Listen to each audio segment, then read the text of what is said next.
ওয়াজ মাহফিল ছিল তালিম, আর এখন তারা বানাইছে ওইটাকে তালিম থেকে ওইটাকে ডিজে পার্টি বানাইছে অনেক জায়গায়, ঠিক কি না?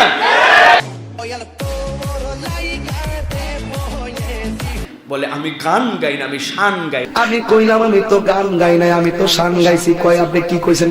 রং মহলে থাকবারে বন্ধু পালঙ্কে শুইয়া। শায়েখ আহমদুল্লাহকে ধোলাই করতেছে উনি, যে এই জায়গায় হাত তুলে এই জায়গায় করে না, কোন জায়গায় ধরছি কিছুই ধরো নাই, ব্রেন পচে গেছে। ওনার নাম হলো আহমদুল্লাহ সাহেব, সবাই তার নামে শায়েখ লেখে। আমি বলবো যে ব্যক্তি নবী পাকের নবুয়তের সন্ধান জানে না, তার সামনে শায়েখ হতে পারে না, তার নামে মাওলানা হতে পারে না। আমাদের বাংলাদেশে সালাতুল ইস্তেসকা এবং ইস্তেসকার পরে যেই দোয়া, এইটা নিয়ে আপনারা দেখেছেন বিভিন্ন পর্যায়ের কিছু ব্যক্তিবর্গ, কিছু আলেম নামধারী যাদের বিভিন্ন কার্যকলাপ জালেমদের সাথে যায়, এরকম ব্যক্তিরা সুনামধন্য ওলামায়ে কেরামের ব্যাপারে মঞ্চে বসে শয়তান শব্দ পর্যন্ত ব্যবহার করেছে। ওই যে আমদুল্লাহ শয়তান না, ওই যে আমদুল্লাহ শয়তান না, এই সমস্ত আমদুল্লাহ কোন এগুলা বোবা শয়তান, উপরে উপরে লেভেল বালা, ভিতরে মুনাফিকি কথা, এগুলা ফিতনাবাজ, টাকা কামাইবার ধান্দা কথা, জোতারা কইলা সাফারাত মারুম বাতিজা। এটা খুব একটা লজ্জাজনক এবং বোধের গভীরতা একটা মানুষের কমে গেলে কোন পর্যায়ের কথা মানুষ স্টেজে বলতে হয়, কোন পর্যায়ের কথা মানুষ ঘরে বলতে হয়, এটা হারায় ফেলে তখন স্টেজ আর ঘর, বেডরুম আর তার হচ্ছে ড্রয়িং রুম, সবগুলি তখন গুলায় ফেলে। প্রিয় ভাইয়েরা, আমি আপনাদের কাছে বুঝাতে চাই, দেখেন, যুক্তি দিয়ে যদি আপনি কোনো জিনিস বুঝতে চান, তাহলে আমার কাছে অকাট্য এরকম কিছু দলিল আছে, আপনাকে মানতে হবে। রাসূলুল্লাহ সাল্লাল্লাহু আলাইহি ওয়াসাল্লাম সালাতের পরে, ফরজ সালাতের পরে সকল সাহাবায়ে কেরামকে নিয়ে একসাথে আল্লাহুম্মা রাব্বানা আতিনা ফিদ দুনিয়া হাসানা রব্বিরহামহুমা কামা রাব্বায়ানি সাগীরা রব্বানা যালামনা আনফুসানা রব্বানা জাআলনা মুকিমাস সালাতি ওয়া মিন যুররিয়াতিনা, এইরকম কোন দোয়া সকলকে নিয়ে করছেন এরকম কোরআন সুন্নাতে একটা ভুয়া দলিলও নাই। দোয়া করছেন, ভালো করে বুঝেন, মুনাজাত করেছেন, দোয়া করেছেন, তাসবিহাত পড়েছেন। আপনি এটা অস্বীকার করলে আপনি হাদিস অস্বীকারকারী হবেন। কিন্তু যত মুসল্লি ছিল সব মুসল্লি মিলে হাত তুলে, আবু বকর, ওমর, ওসমান রিদওয়ানুল্লাহি তাআলা আজমাইন, সাহাবায়ে কেরাম, ইমাম আজম আবু হানিফা, অথবা যত ইমাম আছেন তারা সবাই মিলে হাত তুলে তুলে প্রত্যেক নামাজের পরে পরে এটাই করছেন। এটা না করা কি খারাপ মনে করছেন? এরকম কোনো একটা ভুয়া দলিলও নাই। আপনি কোথাকার পানি কোথায় গড়ায় দিয়া ওলামায়ে কেরামের ব্যাপারে বাজে কথা বলেন। আল্লাহ হেদায়েত দান করুক। প্রিয় ভাইয়েরা, আপনি বোঝার চেষ্টা করেন। আপনি দোয়া ভালো, নামাজের পরে দোয়া কবুল হয়, এই সময় দোয়া করলে দোয়ার ফিলিংস হয়, আল্লাহ রাসূল সাল্লাল্লাহু আলাইহি ওয়াসাল্লাম দোয়া করা পছন্দ করেছেন, সব ঠিক। কিন্তু আপনি কোথাকার যুক্তি কোথায় মিলাচ্ছেন? রাসূলুল্লাহ সাল্লাল্লাহু আলাইহি ওয়াসাল্লাম ইস্তেসকার পরে হাত উল্টাতে, পোশাক পরিবর্তন করতে, অথবা গায়ের কাপড় উল্টায় দিতে, মানে আল্লাহর কাছে আমি চাই অবস্থার পরিবর্তন হোক। সেই সময় নবীজি দোয়া করছেন, ওইটার দোয়াকে এই জায়গায় যদি কিয়াস করেন, আমি আপনাকে একটা কিয়াস দেব, এই কিয়াস না মানলে আপনার খবর আছে। আল্লাহ রাসূল সাল্লাল্লাহু আলাইহি ওয়াসাল্লাম সবচেয়ে মর্যাদাবান। রাসূলুল্লাহ সাল্লাল্লাহু আলাইহি ওয়াসাল্লামের প্রতি দরুদ না পড়লে নামাজ হবে না। রাসূলুল্লাহ সাল্লাল্লাহু আলাইহি ওয়াসাল্লামের দরুদ পড়া আমাদের জন্য দায়িত্ব। কিন্তু কত বড় বেয়াদব, নবী করিম সাল্লাল্লাহু আলাইহি ওয়াসাল্লামের দরুদ আপনি বসে পড়েন, আপনি নামাজের মধ্যে দাঁড়ালেন, সানা পড়লেন, সূরা ফাতিহা পড়লেন, অন্য সূরা মিলালেন, রুকু সিজদা সব করে বসে বসে আল্লাহুম্মা সাল্লি আলা মুহাম্মাদ ওয়া আলা মুহাম্মাদ বললেন। নবী মর্যাদাবান, অতএব আপনার জন্য সিদ্ধান্ত হচ্ছে না আমরা আর বসে দরুদ পড়ব না, আমরা এখন কিয়াম অবস্থায় দরুদ পড়ব। মানবেন না কেন? মানবেন না কেন? মানবেন না কেন? জোর দলিল তো অকাট্য যে রাসূলুল্লাহ সাল্লাল্লাহু আলাইহি ওয়াসাল্লামের প্রতি বলবেন, আপনি বলবেন না নবীজি যেভাবে পড়ছে ওইভাবে, নবীর সাহাবীরা পড়ে নাই, ওনারা কি দাঁড়ায় পড়ছে নাকি? আপনি ভুয়া দলিল দেন, আপনি এটাকে ভুয়া দলিল বলে উড়ান। আর নবী করিম সাল্লাল্লাহু আলাইহি ওয়াসাল্লাম তার সাহাবীরা দোয়া করছেন, কিন্তু সম্মিলিত এই দোয়া এরকম করে এটাই করতে হবে, এটা না করলে হবে না, এই প্রায়োরিটি দেওয়া সুন্নতের উপরে, এটার নাম বিদআত। কেউ বলেনি হারাম, কিন্তু আপনি ওইটাকে প্রায়োরিটি দিয়ে আপনি এই কাজ করতেছেন কেন? আপনাকে আমি যদি বলি সিজদা দেওয়া ভালো কাজ, প্রত্যেক রাকাতে 2 সিজদা দেই আমরা, তাহলে আমরা আজকের থেকে ভালো কাজ যেহেতু 4 সিজদা করে দিব। আরে কোথায় সাহাবী, কোথায় পয়গম্বর? তাদের গুনাহ নাই, খাতা নাই, কিচ্ছু নাই, আমি গুনাহগার বান্দা। জুম্মার নামাজে 4 সিজদা মারবেন? কেন দিবেন না? আপনারা না দেন, ওই লোকের দেওয়া লাগবে। বেটা তুমি যুক্তি দিয়ে যেহেতু আসছো, দাও 4 সিজদা, দিবে না? বলবে না। তো নবীর দেওয়া সিজদা আপনি 2টায় রাখেন। নবী যে জায়গায় বসে সাল্লাল্লাহু আলাইহি সাল্লাম দরুদ পড়েছেন, ওই জায়গায় বসে পড়েন, ওই পদ্ধতি মানেন। তো নবীর নামাজ ফরজের পরে নবী করিম সাল্লাল্লাহু আলাইহি ওয়াসাল্লাম কিভাবে পড়ছেন, এটা কি তোমাদের কাছ থেকে মতামত নিতে হবে? শায়েখ আহমদুল্লাহকে ধোলাই করতেছে উনি, যে এই জায়গায় হাত তুলে এই জায়গায় করে না, কোন জায়গায় ধরছি? কিছুই ধরো নাই, ব্রেন পচে গেছে। এই পচে যাওয়ার কারণে ওই অন্তরটা মরে গেছে। অন্তর মরে যাওয়ার কারণে সঠিক ইসলাম চিনতে পারে না, ঠিক কি না? এরা ওয়াজ মাহফিলকে বিকৃতকারী। ওয়াজ মাহফিল ছিল তালিম, আর এখন তারা বানাইছে ওইটাকে তালিম থেকে ওইটাকে ডিজে পার্টি বানাইছে অনেক জায়গায়, ঠিক কি না? ভণ্ডামি, নোংরামি, বদমাইশি, ট্যাংরামি, শেষরামি, মাহফিলকে ইজ্জত হারা করে ফেলছে। এগুলো তালিমাত ছিল, এগুলো মানুষ দিন নিয়ে যাইতো। এখন কি নিয়ে যাচ্ছে? বলে আমি গান গাই না, আমি শান গাই। তুমি লাউ চিনো না, তুমি কদু বলে খাও না।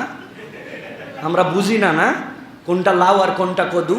আর তারা আবার ওলামায়ে কেরামকে বলতে বলতে শয়তান পর্যন্ত বলে ফেলে। আল্লাহ ইয়াযু বিল্লাহ, আল্লাহ এখান থেকে হেফাজত করুক। যারা আল্লাহ নবীর সুন্নাতকে নিয়ে ট্রল করবে, ওইটাকে নিজের স্বার্থ অনুযায়ী ক্রিটিসাইজ করবে, ঈমান চলে যেতে পারে। এটা আমার কথা নয়, কোরআনুল কারীমের কথা। আল্লাহ রাব্বুল আমিন বলেছেন, যারা রাসূলুল্লাহ সাল্লাল্লাহু আলাইহি ওয়াসাল্লামের দেওয়া বিধানের পরে এরপরে হাত মারবে, এর মধ্যে নতুন কিছু সৃষ্টি করতে চাবে, আল্লাহ রাব্বুল আমিন দুনিয়া আখিরাতে তাদেরকে লাঞ্ছিত করবেন। কনস্ট্রাকটিভ কাজ করেন, মানুষ চলে যাবে, কিন্তু মানুষের এই কাজ রয়ে যাবে। হই হই হই হই। তারপরে এই সকল এখন জবান আছে, গলা আছে, সামনে 20 জন লোক হয়, কিচ্ছু থাকবে না। এগুলা চলে যাবেন, 2, 4, 5, 10 বছর পর চলে যাবে। কিন্তু আপনার কথার শুরু আছে, শেষ আছে, আপনার তাফসীর আছে, আপনি বলে গেছেন, একটা মানুষের হৃদয় রয়ে গেছে, ওইটা কিয়ামত পর্যন্ত থেকে যাবে। সমাজের জন্য, দেশের জন্য, মানুষের জন্য মানবিক কাজ করে যান, মানুষ রয়ে যাবে। কিন্তু এইগুলা নিয়ে যদি আমরা ক্রিটিসাইজ করি, আকল জ্ঞানহীন কাজ করি, মানুষের কাছে আরো লজ্জিত হয়ে ছোট হয়ে যাবে, ঠিক কি না? আল্লাহ আমাদেরকে বোঝার তৌফিক দান করেন। আল্লাহ আমাদের কল্যাণকর কাজের সাথে থাকার তৌফিক দান করেন। সুন্নাহকে বুঝার তৌফিক দান করেন। কসম কেটে ফেলি মাঝে মাঝে কথায় কথায়, মেহেরবানি করে জানাবেন কি কসমের কাফফারা কোন কসমগুলির এবং কত দূর দিতে হবে? প্রিয় ভাইয়েরা, আল্লাহ রাব্বুল আমিন কোরআনুল কারীমের মধ্যে স্পষ্ট করে কসমের কাফফারার 4টা লেয়ারের কথা বর্ণনা করেছেন। আল্লাহ কোরআনুল কারীমের মধ্যে বলেছেন যে কেউ যদি তোমরা কসম করে ফেলো, আর এই কসম যদি মিনিংলেস হয়, অবান্তর হয়, তাহলে এই কসমের জন্য আল্লাহ তোমাকে ধরবেন না। হ্যাঁ, এই কসমের জন্য তোর চায়ের কাপের কসম, হ্যাঁ আছে না ভাই, আমার মেয়ের মাথার কসম, চোখের কসম, আল্লাহ এইগুলা ফাও কসম, এইগুলা কসমের কোনো ভিত্তি নেই। এগুলো আজগবি কসম, চাঁদের কসম, সূর্যের কসম আল্লাহর জন্য হবে। যেই কসম আল্লাহর জন্য করে ফেলছি, আর ওই কসম যদি আমার নষ্ট হয়, তাহলে আল্লাহ রাব্বুল আমিন বলছেন ফাকাফফারাতুহু ইতআমু আশারাতি মাসাকিন। 4টা লেয়ার। 1 নম্বর, 3টা রোজা রেখে দিবে নাকি? জি না। আল্লাহ বলছেন আগে সাবধান হও। কেন বেশি কসম কাটে মানুষ? কসমের কাফফারা খালি রোজা বানাইছে এই জন্য। আল্লাহ বলছেন 10 জন মিসকিনকে খাওয়াবে আওসাত, মধ্যম পন্থায়। তোমার বাড়িতে যেরকম খাও, 10 জন মিসকিনকে বলবে আরে আমি বলে ফেলছিলাম, আল্লাহর কসম আজকে বিকালের মধ্যেই তোকে টাকা দিব, এখন দিতে পারি নাই ভাই। এখন 10টা মিসকিন নিয়ে এসে রাত্রেবেলা, মিসকিন খাওয়ালে ঠেলা আছে, 10 জন মিসকিন। আর বলা হয়েছে যে 1 সা, তার জন্য 1.5 কেজির উপরে তার জন্য খাদ্য দিতে হবে এবং তরকারি দিতে হবে, আর না হলে খাওয়াতে হবে। ফোকাহায়ে কেরাম বলছেন গোস্ত দিয়ে খাওয়াতে হবে মিনিমাম। আমি 10 জন মিসকিনকে গোস্ত দিয়ে খাওয়াইছেন, আপনার কসমের কাফফারা শেষ। আল্লাহ বলছেন তুমি পারো নাই, আও কিসওয়াতুহুম, ঠিক আছে 10 জনকে 10টা জুব্বা বানায় দাও। জুব্বা বানানো 500 টাকা করে, কাপড় 700, 1200 করে 10 জন মাত্র। যা 15,000 টাকা এক কসম। কসম করবি, এরপরে ঠান্ডা হয়ে যাবে। আল্লাহ বলছেন পারো নাই, ঠিক আছে তাহরিরু রাকাবা, কোনো একজন গোলাম ছিল, তাকে 1 কোটি টাকাতে কিনে স্বাধীন করে দাও।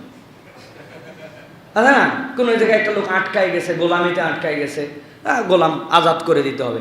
যদি এইগুলা কোনোটাই না পারো, আল্লাহ রাব্বুল আমিন বলছেন ফামাল্লাম ইয়াজিদ ফাসিয়ামু সালাসাতা আইয়াম, তাহলে 3 দিন রোজা রাখো। এখন আপনি সিস্টেম বানাইছেন আগেই রোজা, 3 দিন রোজা, ব্যাপার হলো আবার বলে দিছে শাওয়ালের সাথে কসমের রোজা নিয়ত করে ফেলাইছে, দুটোই একসাথে সওয়াব। এই সকল ধান্দাবাজি করলে হবে না। এই যে আমাদের সমাজে মিথ্যা কসম করার সাহস যে আমাদের হয়েছে, কথায় কথায় কসম, এই কসমের কাফফারাটা সাংঘাতিক। তাহলে কয়টার কথা বলছি? 10 জনকে খাওয়ানো, সাধ্যের মধ্যে থাকলে আল্লাহ মাফ করে দিবেন। এরপরে না হলে পোশাক দেওয়া, না পারলে তাদের জন্য একটা মানে গোলাম আজাদ করা। গোলাম আজাদের তো আর প্রক্রিয়া নাই। এরপরে কারো সামর্থ্যে নাই, বেচারি ভুল করে ফেলছে, আল্লাহ বলছেন 3টা রোজা রাখো, আল্লাহ তোমাকে মাফ করে দিবেন। এই হচ্ছে কসমের কাফফারা। সুতরাং কসম কত গুরুত্বপূর্ণ। আরেকটা জিনিস এখান থেকে মাসালা হাল হয়। দেখেন 10 জন মানুষ খাওয়ানো, 10 জনকে পোশাক দেওয়া, একটা গোলাম আজাদ করা, 3টা রোজা। তাহলে রোজা কত দামি ইবাদত, সুবহানাল্লাহ। আপনি কম্পেয়ার করে দেখেন, বিশ্লেষণ করলে সিয়াম তাহলে কত দামি ইবাদত। আল্লাহ আমাদেরকে অবান্তর কসম থেকে হেফাজত করেন। দাবা খেলা কি জায়েজ? যদি এই খেলা খেললে বিজ্ঞানীদের মতে স্মরণ শক্তি, মনোযোগ শক্তি বৃদ্ধি পায়, তবে কি জায়েজ আছে কিনা? প্রিয় ভাইয়েরা, দাবা নিয়ে অনেক কথা আছে। দাবার সাথে যেই পাশা যেটা বলা হয়, এই পাশার দাবাকে অনেকে এক করে ফেলেন, আবার অনেকে আলাদা করেন। তবে সর্বসম্মত আধুনিক ওলামায়ে কেরামের ফতোয়া হচ্ছে দাবাকে পাশার যেই দানের সাথে মিলিয়ে, যেটাকে জুয়া বলা হয়, এটার সাথে মিলানোর সাথে ওলামায়ে কেরাম একমত নন। এটা খেলা অবান্তর, সময় অপচয়, কিন্তু এটা খেলা হারাম।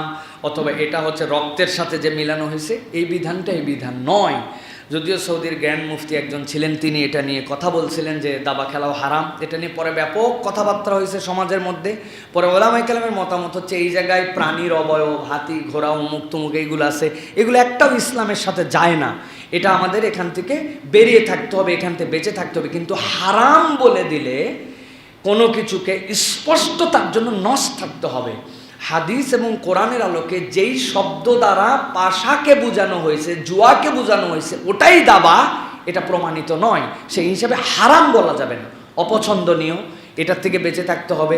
অথবা এইটা খেললে যে এই জ্ঞান বৃদ্ধি পায় বিজ্ঞানীদের মতে, এইটা মুসলমানরা মোটামুটি খুব ভালো বুঝলো। কিন্তু আল্লাহ যে কোরআনে অনেকগুলা বর্ণনা দিয়েছেন জ্ঞান বৃদ্ধির জন্য কি করতে হবে, কি কাজ করতে হবে, ওইগুলো আমাদের পছন্দ হয় না। বিজ্ঞানীদের কথা অনুযায়ী ব্রেন স্কিল করার জন্য দাবা খেলাচ্ছে, কিন্তু ব্রেন স্কিলের জন্য ইসলামের যে সকল পদ্ধতি, সেইগুলো আমরা ফলো করি না। সেই হিসাবে বলবো যে আমার যতটুকু জ্ঞান সে অনুযায়ী কেউ যদি খেলে ফেলেন, এটা অপছন্দনীয়, এটা তার জন্য কারাহা, কিন্তু এটা খেললেই তিনি হারাম করতেছেন, আল্লাহর আদেশে লঙ্ঘন করতেছেন, বিষয়টি এরকম নয়। আল্লাহ আমাদেরকে বোঝার তৌফিক দান করুন, এই সকল অবান্তর কাছ থেকে আমাদেরকে হেফাজত করুন, আল্লাহুম্মা আমিন। আরেকটা কথা আছে লাস্ট, যেই কথা না বললে নয়, এই কথাটা বলা দরকার। এটা হচ্ছে আমাদের একদম খুবই, আমি মনে করছি যে এই কথা বলা দরকার প্রিয় ভাইরা। সেটা হচ্ছে